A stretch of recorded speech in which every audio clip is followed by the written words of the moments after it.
for sure. Hey, we not to switch topics too much. You No, understand what I'm go saying? But ahead. we gotta highlight it, man, because I feel like you being super modest, and I appreciate it. But bro was a 5-star coming out of high school. He didn't speak on it too much. He was a McDonald's All-American, played in the Jordan game. He was 13th in the nation, right? So it's a two-part question, right? I want to Yes, know, sir. outside of Kobe, who were some of your biggest influences, like on your game? And then I want to know what it was like, playing in the McDonald's All-American game, what that experience was like, as well as playing in that Jordan Classic. You feel me? Coming from North Carolina, you did going to UNC. What was all that like for, uh, experience-wise? What was that like for you? I'm gonna be honest with you. My biggest influences was my coaches at Dudley, Coach Partee, Coach Price, like that whole coaching staff. Because like if nobody believed in me, they did. Like like they're the first to ever give me that ultimate green light and say go be you. Like you know what I'm saying? And anything I need to like work on, like whatever it is, like they were there. Like they were kind of like my second set of parents. You know what I'm saying? And because every day it was always something with basketball, whether it was AAU, whether it was Dudley, whether it was Carolina, like it was always something. So, I mean, they were probably my biggest influences coming out of high school. Now, when I got to Carolina, there's no question it was Bro Williams because even through all the stuff, like, and don't get me wrong, I'm from Greensboro. I went to Dudley. Now I'm at Carolina, this prestigious university. As a young black kid, of course, I was gonna make some dumb mistakes. Like I had never, like, and you know, I love my girl to death, but like then, dude, it was so many women. Like, and that was like my problem. Like my freshman year in college, I swear, bro. Like I swear, like it was the women because you got to think going from Dudley to Carolina, like all you see is black. All you see is black people. Then you get to Carolina, it's like you see like 4 or 5 different races. You like flavors. Bro, I swear to God, it used to be some days I would check in the class, bro. Like I would check in the class, do my work, and I would walk out of class and go sit right in the cafeteria and just see who walking around. Like I swear, bro. Like I swear, like, and that's just, and it wasn't like an everyday thing. It was just I was 18. Yeah, I was for a sure. freshman, and that's just what it was, and so. But when I got, And be real, yeah, PJ, you got a one up on niggas on the campus too, wearing that Tar Heel hoop gear too, man. I already know they was flocking, to the D1 athletes, man. I know how college campus is. yeah, but what's crazy though? In my freshman year, I wasn't really the star of the team, so like I didn't have to worry about people bothering me and all of this, bro. My freshman year, you Gotcha. got to think. My freshman year, you got to think. Kendall Marshall was my point guard. Dexter Strickland was a 2. Harrison Barnes was a 3. John Henson was a 4, and Tyler Zeller was a 5. I didn't have to worry about stardom. Yeah. You get what I'm saying? So at that point, I just played for Carolina. You get what I'm saying? Mm-hmm. So But you got to be like the man on campus at Carolina to get that type of play. Because I know at WU, bro, like motherfuckers that's red shirt and they never gonna touch the field. Like they getting attention from the women on campus and stuff like that. Like yeah, but I feel like it's easier if you're the man on campus. You get what I'm saying? got you. Okay, for Like sure. I do feel like it's easier, obviously, but Mm-hmm. shit. I mean, but like my sophomore year now. Now my sophomore year when Roy switched that lineup and I was starting, man, listen, dude, it was I ain't gonna lie. I tell my girl this. I used to like after certain games, like it be girls lined up in front of our door. Damn. Like, yeah, like it was wild. Like I remember when we I think we beat State or something at Chapel Hill. It might have been, yeah, it was in Chapel Hill. We beat State. And Dude, and when you leave out the arena, there's like a section to where you can like sign fans like posters and do all of that before you walk to your dorm, because our dorm was across the street from the dean dome. Got you. Okay. So like it wasn't like we had to go far. Like everybody knew where the basketball players stayed at. Got you. Bro, I swear, like we would have to like circle around and go into like another building to walk through the halls and get to our building. Damn. Because if you walk to the door, you would see it would literally be probably 15 to 20 just females just standing there. Like temptation. when we would go out, like when we would go out to like parties and like the club and shit, obviously we never had to pay to get in. We would have a section already, but it would be females already in the section. Like but that's just how it was. That was just kind of the life we lived. And then next morning, that Monday, wake up, go to class. You got basketball practice. Now you back to living that basketball life. It was like the weekend, like after games, like we get that Sunday off, but Monday is right back to it. Yeah. So, shit, I would tell you, even going to Carolina's football games, because this is when I was at Carolina. This is when they were real good then, because they had Giovanni Bernard and Mark. Who's the quarterback? I know you're talking about Marquise Williams. Marquise Williams. Yeah, he was there. Yeah. Mm-hmm. Eric Ebron was one of the tight ends. Tight ends, first round. Yeah, yep. Because he played at Smith. We graduated the same year, so we was at Carolina the same year. So he was at Carolina. So you gotta think like the football team was getting a lot of recognition too, because they were good that year too. So like when we would walk in, like we would tailgate every home game, but we had to walk in front of the whole crowd to get to our seat. And you could hear people like whistling, like calling our names. Like it, bro, I'm telling you, like just being like, and I'm pretty sure it's like this at other colleges too, like you said at West Virginia, but I just feel like it's so much different at Carolina because like you said, like the red shirts and all of them get love. But like it's like when you wear Carolina blue, it's not just the women. You get what I'm saying? It's like everybody loves you. Like no matter what. Like everybody gonna ride for you. All of that.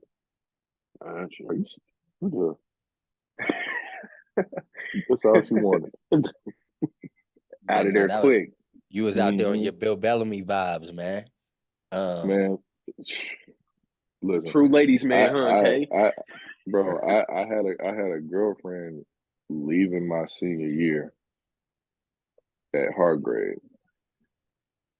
I'm gonna tell you how bad it was. The same girlfriend I had ended up going to Carolina because she knew I was going. We didn't make it 2 weeks into the school year. I'm telling you, bro. Like we didn't make it 2 weeks.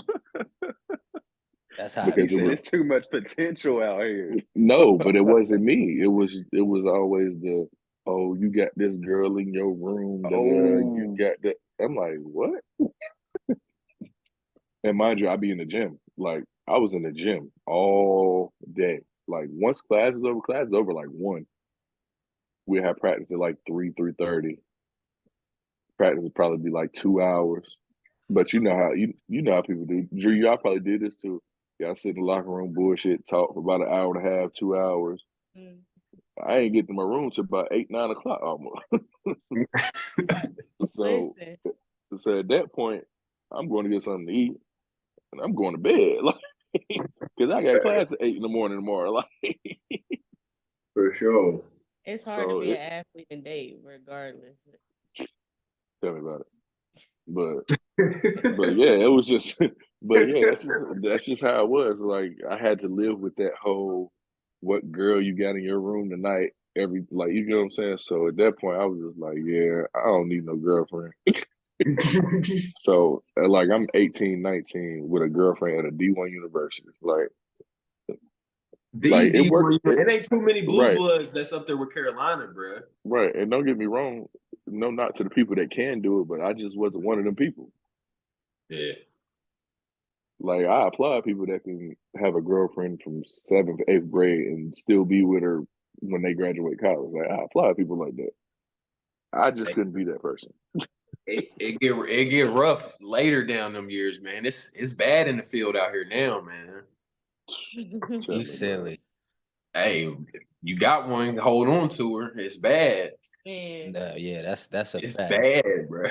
PJ, enlighten us real quick on what that experience was like playing in that McDonald's All-American game, man, that Jumpman Classic. That was, speaking for all of us on the podcast, man, that was always an event we would tune into growing up.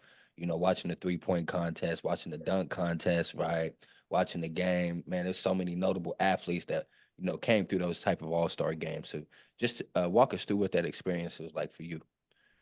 Man, the McDonald's game was crazy because one, I'm gonna be real, I didn't expect to be in it. Like I knew, like I was like asking my mom, like, they really gonna come to Greensboro to a Dudley game to like invite me to this? And she was like, yeah, if you're that good. So I swear, bro, halftime of the game, I didn't even know this was happening. Halftime of one of the games, like they called me back out on the court. And I'm confused. I'm like, y'all ever call me back on the court? What's going on? And I forgot the dude that runs the McDonald's committee. He was sitting there holding the plaque. And the announcer for Dudley was basically like, we would like to congratulate PJ Hairston on being selected to play in the McDonald's All-American game. And I'm gonna be real, I was shocked. Like, I was shocked. I was like, what? Like, for real? And that's when I knew it was real. Like, that's when I knew it was real. So getting to the game, like, and I had flown before, so like flying and all that stuff wasn't really my issue. Like my first ever flight, I flew to California when I was 12 years old for Pangos camp. So that wasn't really an issue, but getting up there and then you like being around basically all the other top players in the country, like you get to see like how they act. And I'm gonna be real with you, I didn't like Austin Rivers. Never liked him. Like, who? Austin Rivers. Oh. No, and I never liked him just because of the way he carried himself. And the only reason I feel like he carried himself the way he did then was because who his dad was. Hey, PJ, not to cut you off real quick, because I heard a story from, was it, now, your opinion on bruh, and of course, we're not trying to be chatty patties up here. Y'all, Malik, we don't rock like that. But was it from the Jumpman Classic? Because I heard that, whether it was an AAU tourney or maybe in that Jordan game, they just, like some people from Kentucky and other schools saw how bro played and didn't want to play with him. And that ultimately ended up being why he went to Duke. I did read that one time in the article. Oh, that I'm not really sure about, but Got you. I just knew I didn't really, because I wasn't really cocky. So like I was just more confident. That's what I feel like. Because when you cocky, you carry yourself a certain way. Like you act like you better than everybody. Yeah. Like when I got to the McDonald's thing, bro, mind you, I'm 12th in the nation. I'm the third best shooting guard. So I got every reason to act like I'm cocky. You get what I'm saying? Mm-hmm. But shit, I didn't know how to act because I'm just like, all these dudes here. I got the number 1 shooting guard and the number 2 shooting guard here. And I will say Brad Beal is probably one of the most humblest people I've ever met in my life. Like, if you have, like, I'm telling you, like, bro, if you've never like met someone that's like full of themselves, like Austin Rivers was, that's the whole reason why I didn't like him. And that's why my freshman year I was glad I dunked on him. Like, because if you go back and watch the video after I dunked on him, I stared at him all the way down the court. Because we had low key like a Twitter beef. Because I had tweeted something about him like around then. I was just like basically saying like I don't fuck with you. Like I don't. Like I don't like you. And I feel like I'm better than you. And that's just what it was. And that kind of got back to him. So when the game came, like everything that happened between us, it was like always either after the whistle or something, but like it was always something. And God, and I hate to say it, but he got the best of him because That Man. same game, he hit that game winning shot, and I Smack was that like, game winner bro, on us, bruh. Bruh, that's the worst. That's the worst Duke win that they've ever you had. can, Man, I couldn't bro, believe. you can ask anybody in that locker room. Ask me where PJ was while everybody was in the locker room trying to get the Duke locker room, Yeah. bro. You're They, trying to I get was over it, bro. going. Oh, I was going to jail that night. I ain't gonna lie to you. I'm telling you, I was trying my best to get. Like I got in trouble and everything. I didn't even care. Like Roy made me run so damn much the next practice. I didn't even care because I'm like, bro, I'm gonna get to him. I don't give a damn what I got to do. Bruh, yeah, But that's one of the worst ones we've ever had to Duke. I ain't gonna lie to you. They should have Mind won. you, I'm at the T late in PJ watching it with mad dudes in the dorm because y'all know how it is in North Carolina. Either you a Dookie fan or you a UNC fan. You know what I'm saying? right, So it was the energy in the room was crazy. So I'm hollering, popping mad cash because I'm thinking we about to close it out. And bro hit that joint over Zeller. I'm like, dog. That is insane, yeah. But I mean, it all worked out because, yeah, when you younger and you coming up, like Austin Rivers, like the Hoops mixtape and everything, like, you know what I'm saying? Like just being on the outside looking in, you would think like, bruh, it really is like that. But I ain't gonna lie to you. I thought he was like that in high school, but when I got to see him in college, even though he was the man for that Duke team, it kind of opened my eyes that like he got like a weird type of game that might not translate all the way. I'm gonna be real. I'm gonna be real. Bro was like that in high school. I like, and I can't I can't I can't knock it. Like he was a damn dog in high school. Like pure dog. Like granted, he probably ain't play against nobody like that in high school, but like he was a dog. Yeah, for Like sure. like he could Legendary he was mixtape. like, bro, I swear, like when I looked at but he wasn't Brad Bill. Brad Bill killed him every time they played him. Brad Bill averaged like 44 in high school. Damn. Then Austin Rivers averaged like 27, and then it was me. Then I averaged like 29. Got you. So, like, bro, but he was a dog, bro. It was just how he scored. Like, you know how people say you got a loud 25. Yeah. Uh-huh. Like he can score 25 and probably shoot 25 times, but them shots he made was game changers. Like, Yeah, for you get what sure. I'm saying? Yeah. Like, and that's just who he was. But off the court, it was just who his dad was made him act the way he did. Yeah. You know what? That's crazy you said that because I be listening to KG and Paul Pierce's little podcast they got, and he said the first time he met Austin Rivers, like Doc brought him to practice one day, and like the They played first thing, 1-on-1. yeah, first thing he did was try to play Paul Pierce and all them niggas 1-on-1, like roll the ball to him and whatnot. KG said he had to really lace him up and give it to him, because he was in there feeling too good about himself because niggas wasn't really taking him serious. He's like, I had to really lace him Because he really liked that. Like he really nice. Mm-hmm. But but the Jordan game though, it is crazy because I didn't play a lot in the Jordan game because literally I was fighting the flu that whole week, so I didn't even play like that in the Jordan game, honestly.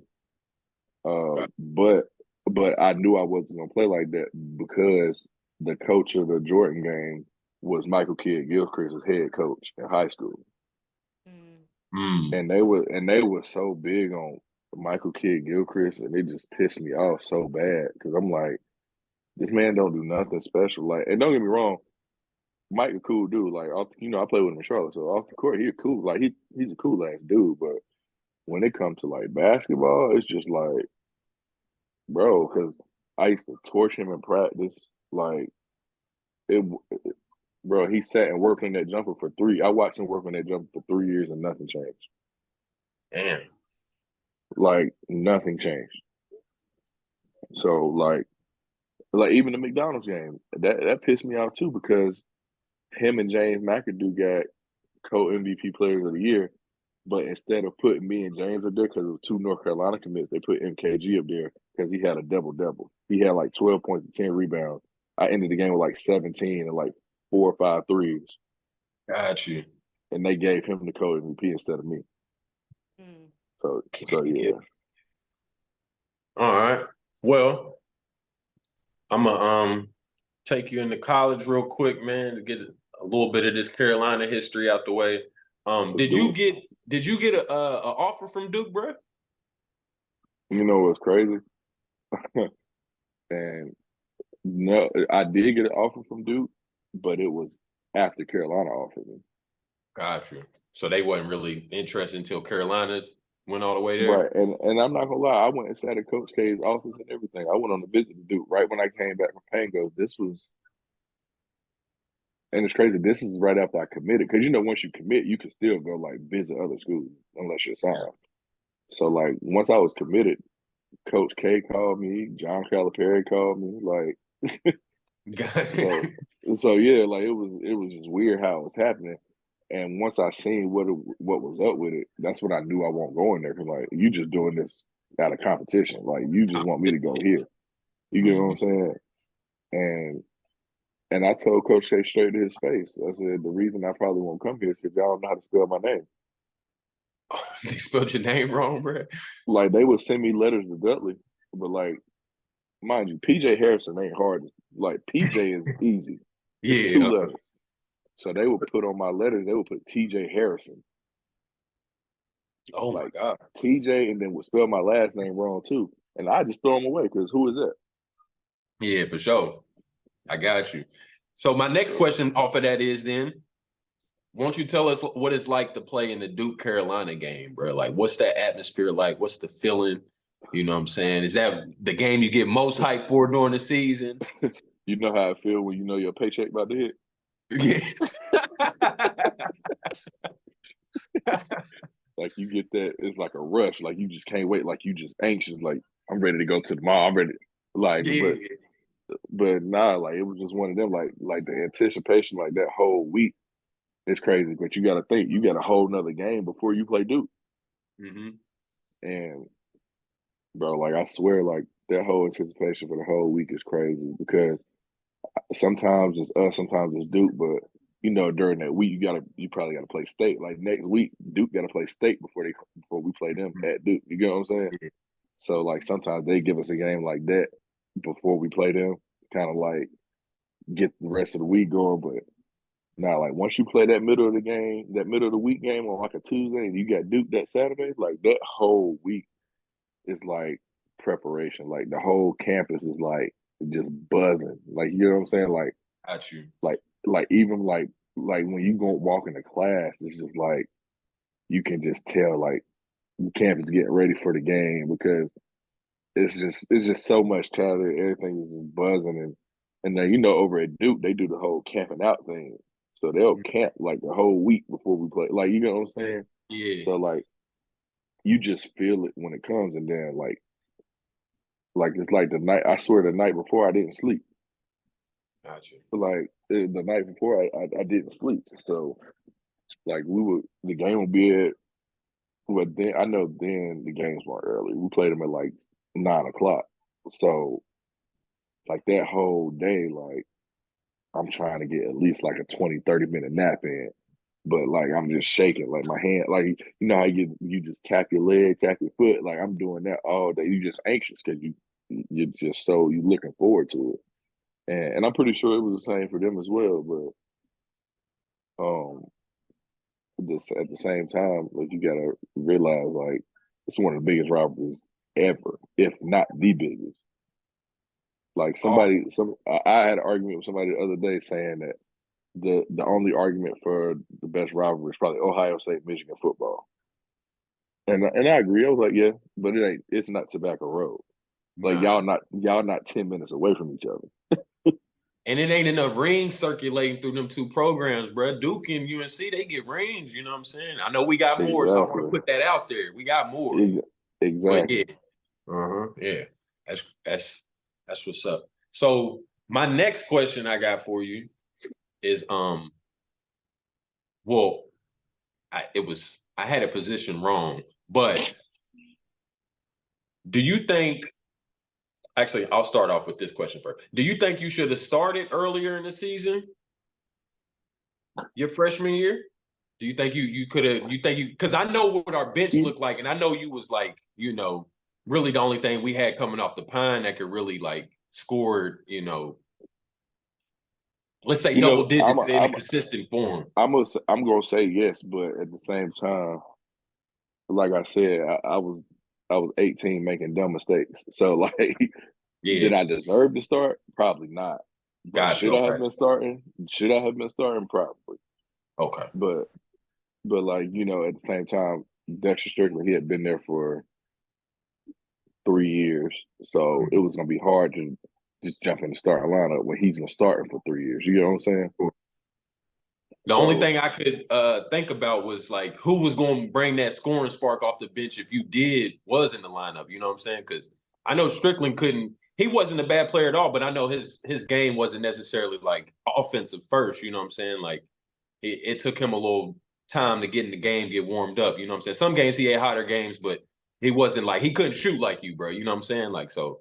That was my only thing. I told you that before. Like you was the only one coming off the pine that could really give us something. So I kind of see what he was going with, but I thought you should have been starting as well, bro. So I just wanted to ask you, how you felt because I know you wanted to be out there.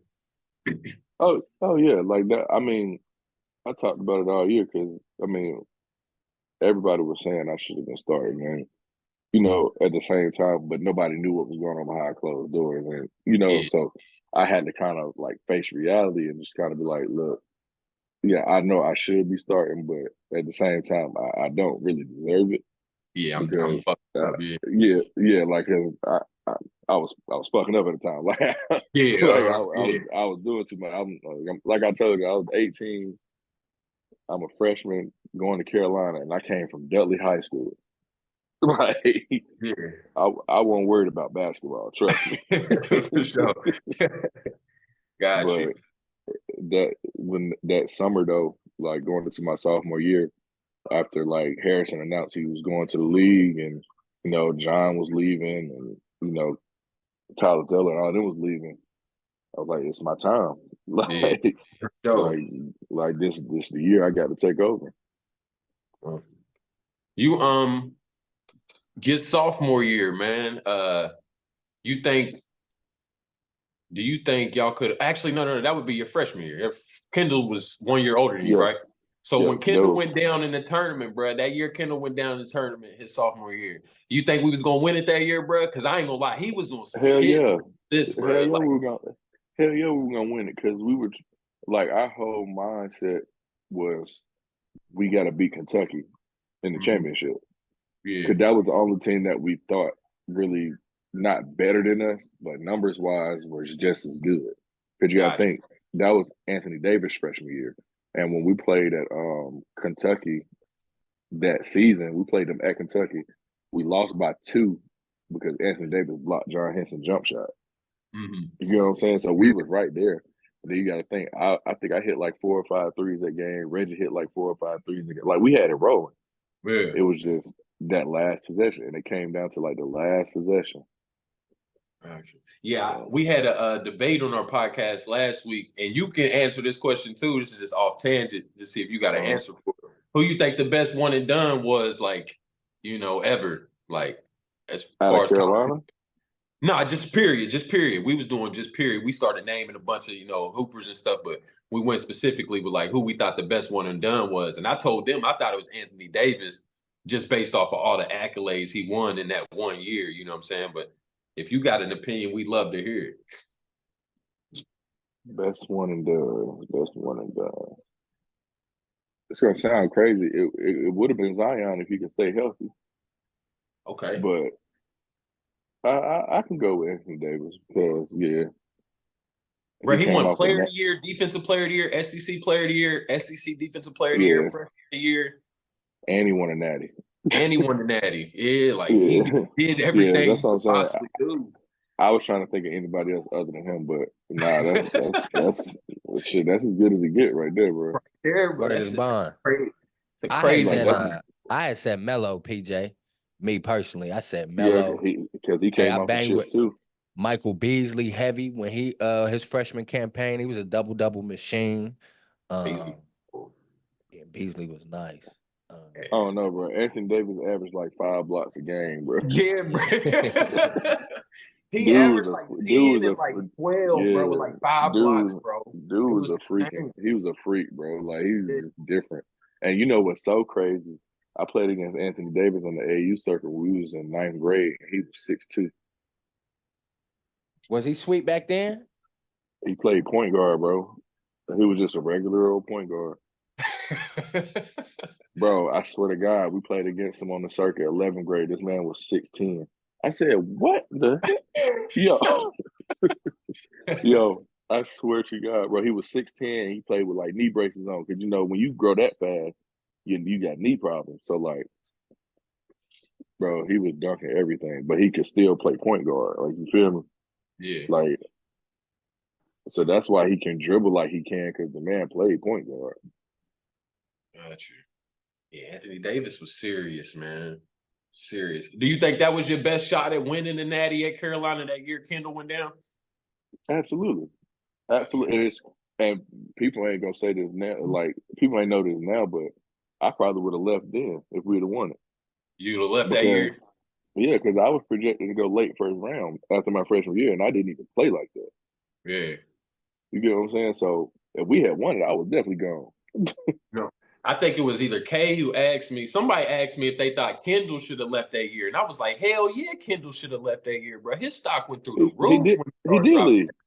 No, he did. But they were saying, Yeah, like, if he he got hurt, to go ahead and try to get a run at it. But I was saying, like, his draft stock was never going to get higher than that, like, at all.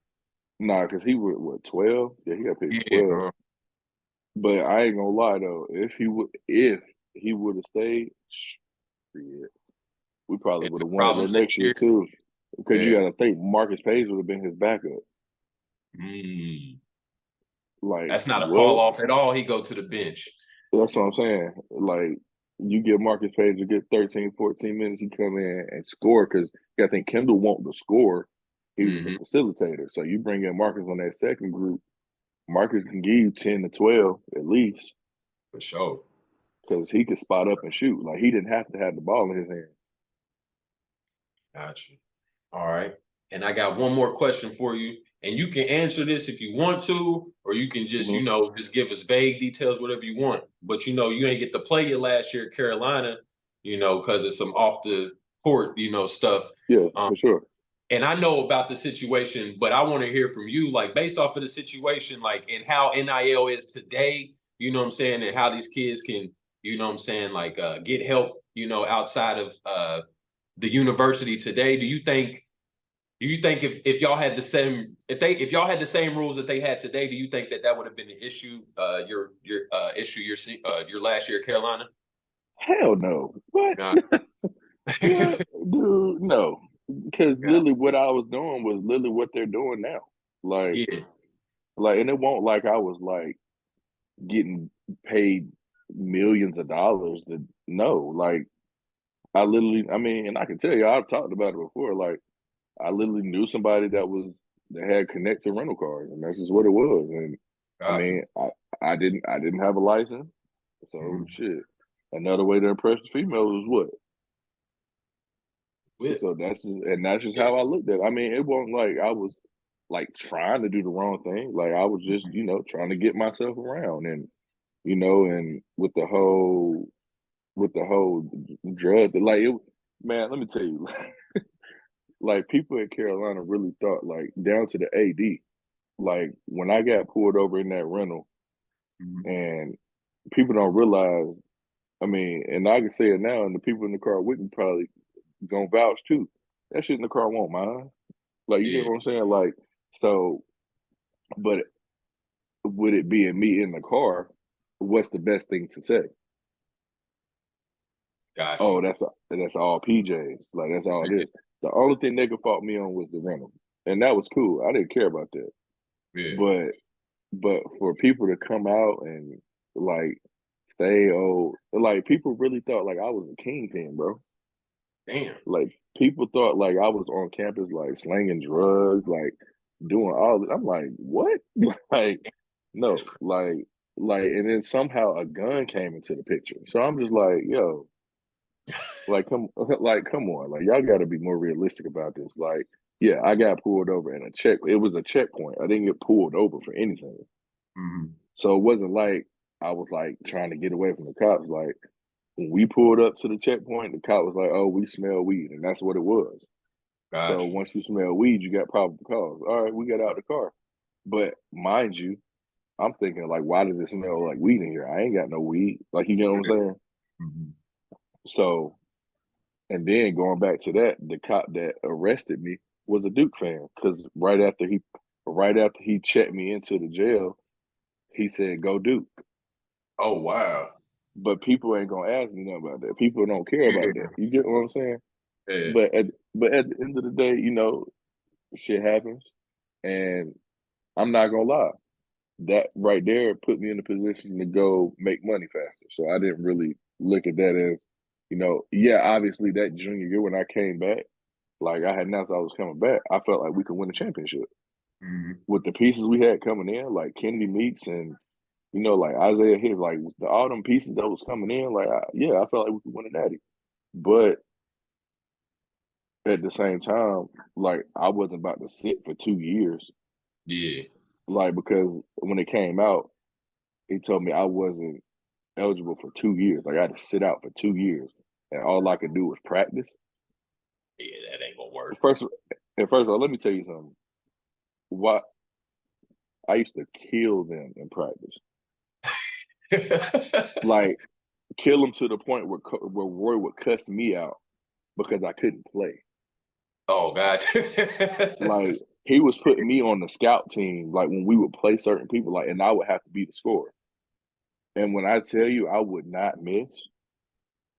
Like, and I understand why it pissed him off, but Yeah. throughout that, and I will say this, throughout that whole investigation, throughout all of the NCAA stuff, if won't nobody there for me, Roy Williams was the only person there for me. Like he believed in me more than anybody else did during that time. Because you can go back to his interview, bro. I ran so much, I lost so much weight off of that situation because I just wanted to be on part of the team. So I Yeah. did what I had to do. Like, granted, I couldn't travel. Granted, I couldn't like play in the games, but you will always see me in the suit on the sidelines. Like, I did whatever it took to try to be able to play. Yeah. And I guess Bubba Cunningham had some kind of like grudge towards me or something because it's just weird how somebody else is doing the same thing as me and got suspended 8 games, and I get suspended, and I lose all my eligibility. You know what I'm saying? Yeah. So that's part of the reason. Like, yeah, like I love Carolina, like as a fan, but when it comes to like communicating with like the head of the sports board and like the AD, like I stay away from it because I'm gonna say something I don't need to say. Yeah. For You know sure. what I'm saying? So that's why, like, yeah, I'll go back here and there, and and don't get me wrong, I've made my mistakes. I've done shit that I shouldn't have did, but there's no way you say I'm one of the best players on the team, but you want me gone. Yeah. So I mean, it is what it is. Like and like I said, it is what it is. Like that whole situation put me in a position, like I said, to make money, and it sent me to the D League, and it made me have to grow up a little bit faster. Yeah. So, and like I said, life happens, man. Like it may not always happen the way you want it to happen, but life is gonna life, no matter what. Life be life, and man, that's what I like to say, man. And life, and like you don't have like you can say you can plan, you can do like yeah, I planned on having a damn $150 million contract by now, but life hit. You get what I'm saying? Like life is gonna life, like you said. So That's a fact. Nah, yeah, I wanted to ask you that because, like, the NCAA, they was never like consistent on their rulings and stuff, you know what I'm saying? But I know for a fact your joint, based off of what they allowed to do today and what they can do today, it's like, man, that's minuscule, like, in the grand scheme of things. Y'all Like, know. I'm gonna be completely honest. If this was like if we had NIL deals then, Bro, I would have stayed. I would have stayed all 4 years. That's for Just to one. get the bag, right? What, dude? Armando Bacot is making like 1.3 or some crazy shit, dude. And I was, and no, not to Armando Bacot, but I was better, even though he Yeah. plays the center. Like, even though he's a big man, but dude, like the shit I was doing, like I would have been making like 2-3 million. Like, I wouldn't have had to worry about no rental car. I'd have just bought one. Rental. Yeah, for You get what sure. I'm saying? Yeah. Like, and just to see, and I wish there was some way that I could get, that eligibility back, even though it wouldn't mean nothing now. Like, I wish I could get it, because just for y'all to basically kick me out of school and then turn around 10 years later, and now all of a sudden people can be in commercials, people can get paid by the boosters. Like, it's just stupid to me. Like, It's crazy. It was so crazy that we couldn't even have jobs. If you did have a job, you couldn't work over 20 hours a week. If you worked over 20 hours a week, you were considered ineligible. Like, you were breaking an NCAA violation. So it's like, and they're saying it's because you shouldn't have like more benefits than regular students. But it's like regular students can do everything that we can. What are you talking about? Like, Yeah. it was wild. The NCAA, they owe a lot of people a lot of money. So I wouldn't be surprised if, listen, we might have Some to, back pay or something. we might have to do a class action suit or Cause something. it's just cause like it's just crazy, because I'm looking at these people that's getting these NIL deals, and these dudes ain't even averaging 10 points a game. Dudes Everybody ain't got like a deal. that, bro. Yeah, they not like that. Everybody got a Like, deal. that's what I'm saying. They got a deal somewhere, making some type of money. Mm-hmm. Yeah. You hear I'm over what here. Maryland's coach said? Maryland, what's his name? Mike Loxley, he the head football coach at Maryland. He said that like the NIL so bad, he was like, man, you got third stringers like from other schools telling you they not coming to your school unless they get 100 bands, or like they get like, like 80 bands or some stuff like that. And he like, it's third. He's like, it's third stringers. You saw the Utah football team, like their staff got every single They got player a trucks. pickup truck. Yeah. That's crazy. Brand new pickup trucks, bro. On the football field. I remember seeing that shit. Yeah. Bro, I'm over here. every single player got a pickup truck. That's a crazy. pickup truck. Yeah, every single player. They put them all on the football field. Yeah, I remember that. I'm over here snap crackling and popping. My ankles popping, my knees popping. Kay can hear it. And all I got is a degree. This shit is crazy. Dope. I'm telling you. We gotta go get some money, PJ. We gotta go. We gotta do something. Right.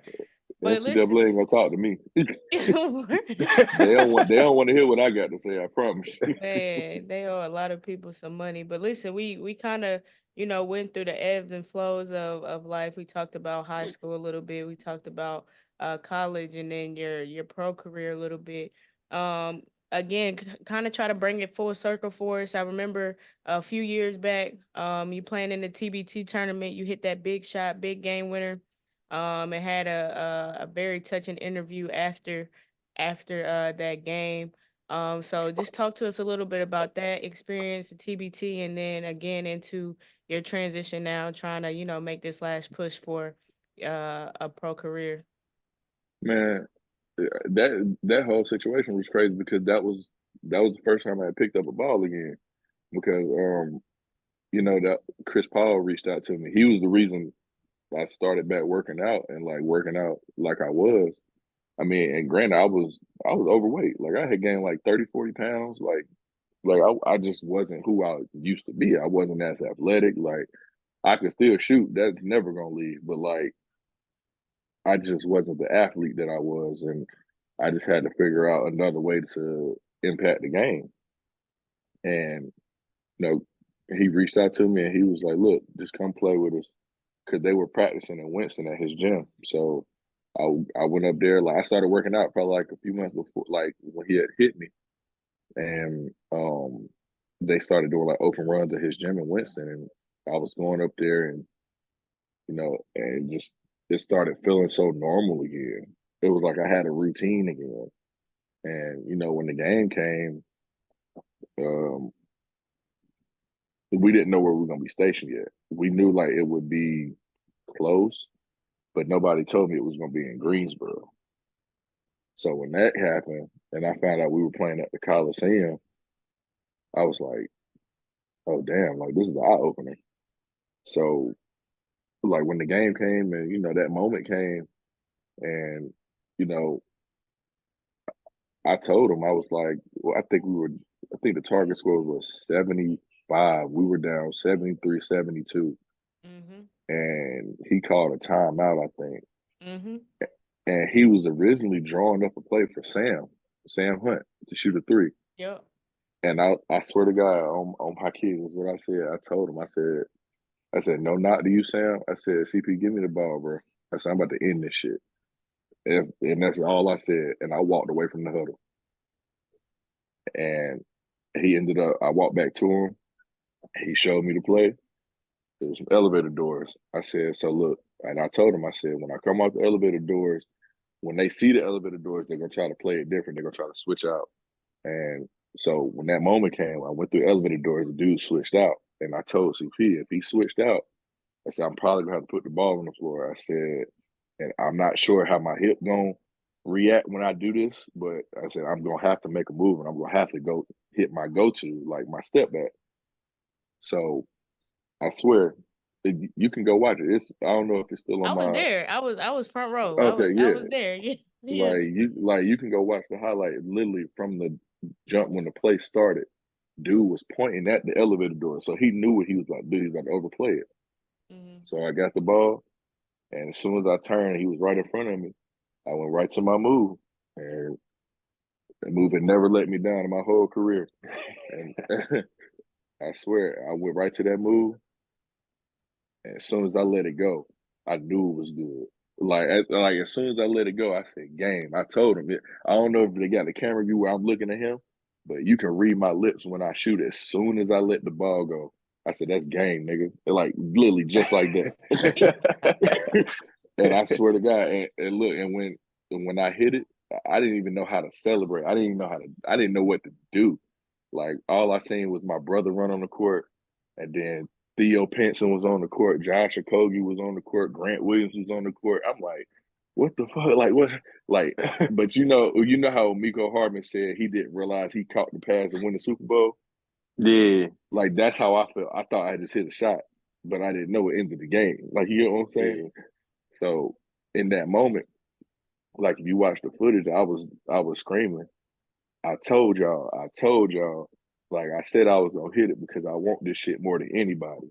Like, Mm-hmm. and I meant That's and I meant powerful. it, Mm-hmm. and I meant it because, and literally after the game, I think this is when I broke down. Like literally after that interview, because Chris Paul. I've been knowing Chris Paul since I was 10 years old.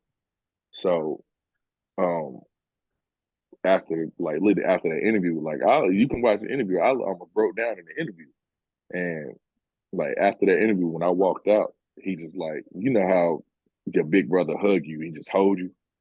Like it was one of them moments, and after that moment, that's when the team of South America called me and offered me a deal, Mm-hmm. and it was just like everything happened. Like Drew said, it just happened all full circle. Like it was happening all over again, and That's what's up. I went and got X-rays, and my hip came back negative. Like nothing was wrong with my hip. Like I was clear to play as hard as I wanted to. Like, and, when I went back down and played in South America, I didn't realize how dirty motherfuckers are. Mm-hmm. Did I didn't realize how dirty motherfuckers play. I had never played overseas before, so they read scout reports from they look at like injury reports, like all of that, and they knew like my hip was like one of my weak points. So this one team, I think, set maybe 100 screens in a game. Damn. Just 60 try to get of you to them, run into him. 60 of them was on me. Mm. So like I think it was like the last one, and this was like the last game of the season because I mean our team sucked, but I averaged like 30.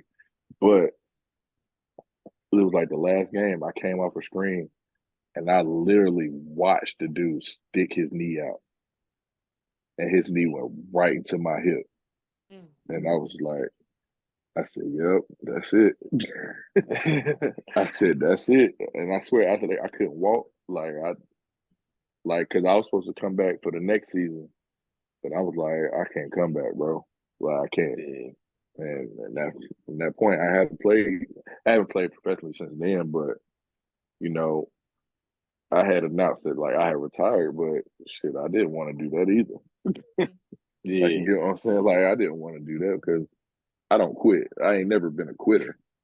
So that's why now, like I've I've got my connections back. I've reached out to people, and I've been able to be blessed enough to get connected with this guy named Jordan Delks. I don't know if you ever heard of him, but trains up in Indiana, and that's where I'm about to go. And he's gonna help me, hopefully by August, September, get back in shape. Do everything I need to do to be able to go back and beat PJ again. And that's probably gonna be different at the age of 31, but I do know once I get that feeling of I can't be stopped and nobody can stop me, I'm still gonna be hard to deal with. You still got something in the tank. PJ Yeah. definitely still got something in the tank, like we talked about a little bit earlier, just in the Drew League, and we Yeah, appreciate that too. Just coming in, playing in the Drew, the local summer league, and PJ gonna go off. You know what I'm saying? You might get a dunk every now and again, but like he said, he walking across half court pulling cash. So because it's different with like now, like because still like it used to be like that then, but now when you got that reputation and you walk into the gym, people get up to play you. no, Like 100%. like Yeah. no matter how long I've been out of it, people still say, "Oh no, you played in the league, bro. We can't take you lightly." Like, but I like that because I don't like for people to be like, you know what I'm saying? Like feel like they got to take Yeah. it easy. Like, nah, I want you to play me like that because now you're gonna give me every reason to play harder. You get what I'm saying? For sure.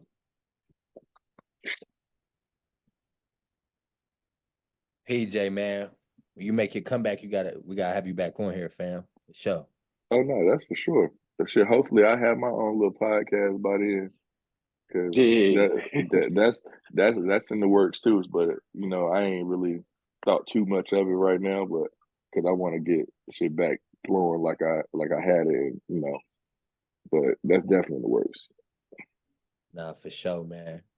Well, man, brother, we appreciate all the game, all the information, all the stories.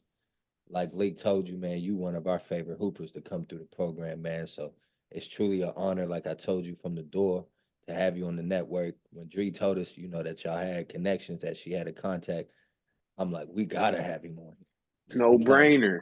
Yeah, no brainer, fam. So just know that we've been supporting you. We've been paying attention, man. We're gonna always support you.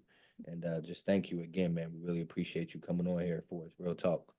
Man, I appreciate y'all for having me, man. Let me, fill y'all in on the lot and, let y'all know what went down the right way.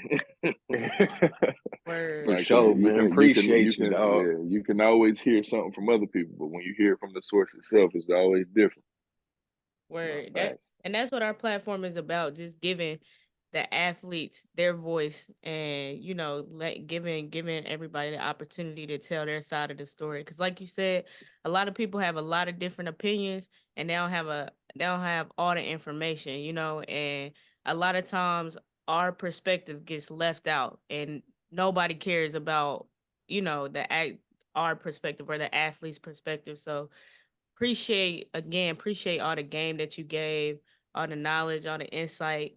um I got chills a couple times when you were talking about certain things. So um I appreciate the opportunity to get to know you a little bit more. I know you for 5 years, but all of these stories are brand new to me. Like, I didn't know all of that stuff. So again, just we appreciate you, and taking out the opportunity to talk to us for a bit. Again, like I said, anytime, man, we could do this another time. I still got more stories to tell. So y'all Look, Oh, I got so, more questions, bro. yeah. You know, this is just the first one though, but I definitely got more Yeah, questions. we could definitely set up a part two, man. I'm open for it, man. Look, like I said, I appreciate y'all having me for real. And like I said, we can do this anytime. Thank you, bro. Legendary. Word is, I was just about to say the same thing. Like, that's what our platform is all about. Dree touched on it. We all about honoring our legends, man. You know what I mean? Basketball, football, no matter what you did, man. We just trying to, give you the platform to, clear the air and share your story. So I'm glad you was able to do so, brother. So For sure. again, man, look out for the interview. We probably gonna release this after we, finalize us being the ACC regular season champs, baby. You know what I'm saying? We gonna. Oh yeah. I You mean, I feel wouldn't me? mind if you did it after the game on Saturday if we get that dub. So Hey, Talk about. Hey, hold on, PJ. We was trying to set the first interview up for that, bro. For real, for real. We yeah. wanted to be yeah, right I there. know. Yeah, Yeah. I know. That was on me. That's on me. Nah, you Yeah, good. this Yeah, is but better though. We champions after this one, hopefully. You know what I'm saying? So yeah, it's even better, man. that's That's a Perfect fact. timing. So make sure y'all, tune in, subscribe. Of course, we always appreciate the love. You know what I mean? Shout out PJ. Please continue to like, subscribe, share, and view the content. Like I said, we had the legendary, the God, PJ Hairston. I'm your boy K. I'm with Leak the God. And last but not least, the beauty Drizzy. And we out, man. Peace and blessings. Peace. Peace.